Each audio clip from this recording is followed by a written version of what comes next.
Hi, and welcome to the show. Subscribe at kevinmd.com/podcast. Today, we welcome back Yemi Famuyiwa. She's a fertility specialist. Today's Kevin MD article is Endometriosis and Fertility, What Every Woman Should Know.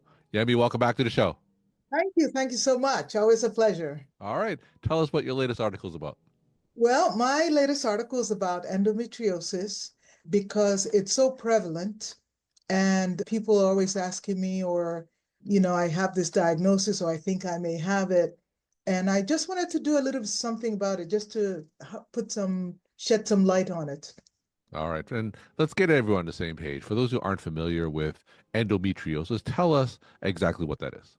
So endometriosis is when what's supposed to come out with the menstrual fluid, when people have their fluid period, the lining sheds and comes out, right? That's what's supposed to happen. Now imagine this fluid that's supposed to shed out, the lining that comes out is not coming out the right way, or it's either going backwards, or you're finding it in places where you're not supposed to find it, like, on top of the ovary, in the ovary, inside the muscle of the uterus, around the pelvic tissue, and in weird places like the lungs. So it's endometrial tissue that's not behaving the way it should be. And how does that normally typically present in patients? It's very difficult to diagnose, right? It could be present in up to 50% of infertile patients. It's probably about 10% of reproductive age women. It's difficult to diagnose because typically patients will complain of pain with menstrual cycles, and you might have someone having a history of painful periods for so many years, and it's like, oh, you ruptured a cyst, or you're just having a rough cramp. So there's always that latency before proper diagnosis, sometimes 6 years or more. And as it relates to infertility, what are the connections between the two?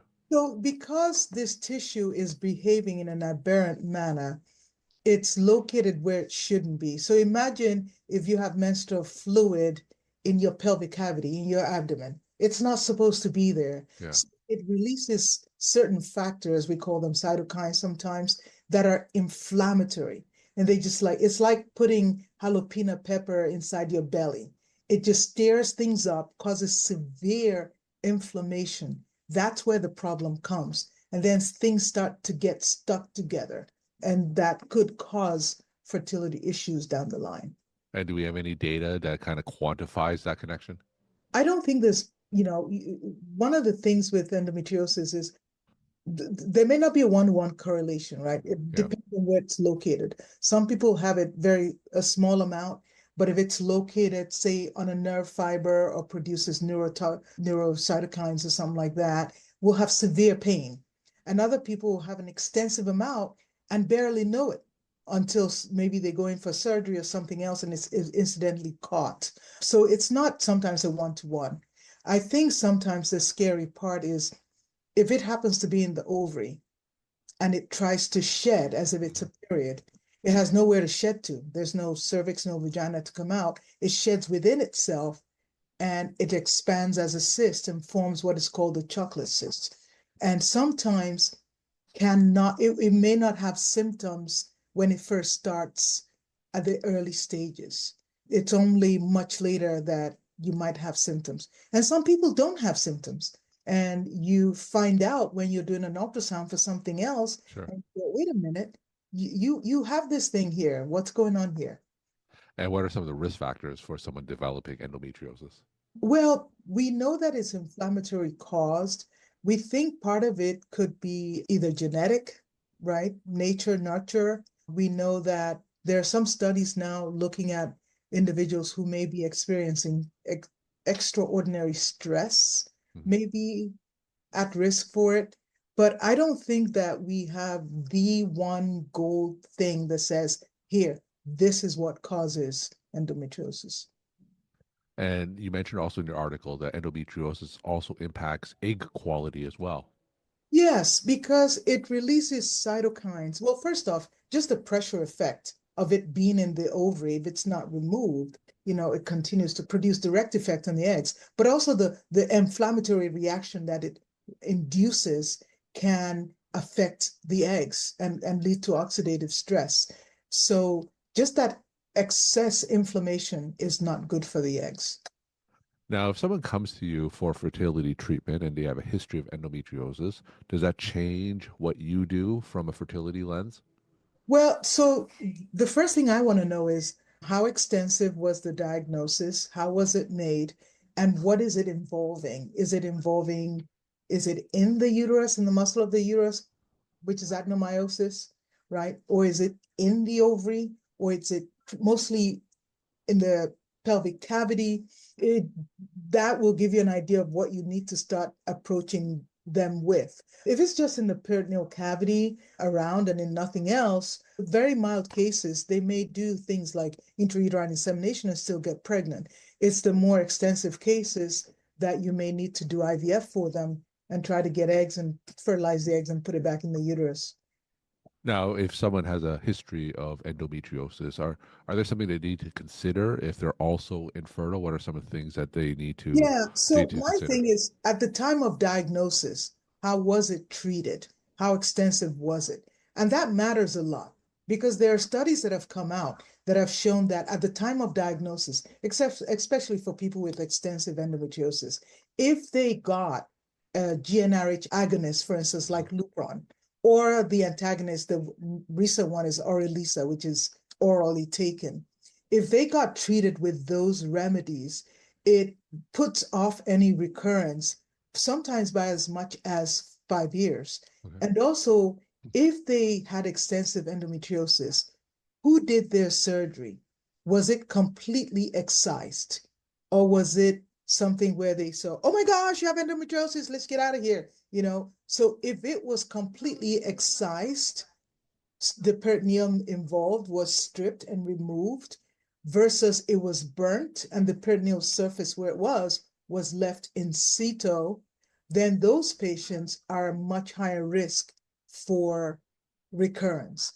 If it was adequately treated at the very beginning, it does buy them a lot of time to try and get pregnant or preserve their fertility. So it all depends on how was it initially treated.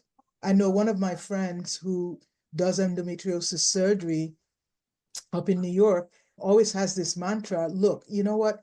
I prefer to see you first before you get surgery done halfway, and then I have to come back and clean up. That's a lot harder. And in terms of the general treatment approaches to endometriosis, you mentioned surgery. Are there any other options? Yeah, we talked about hormonal suppression, such as the GnRH agonist, antagonist, except you can't use those long term because you get bone loss with them. Yeah. You can do something like a low dose birth control pill continuously. And now there's some evidence that even things like Mirena, which is actually local, it has an IUD that releases progesterone locally, but even that too has some benefit in some patients with endometriosis to provide that long-term suppression.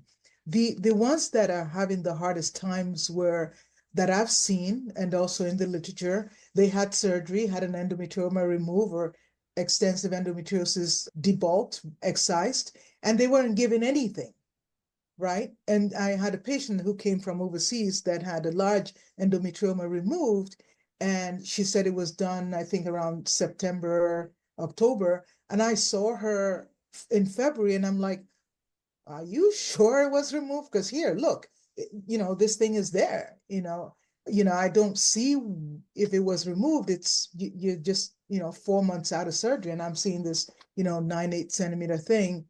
That could be a problem.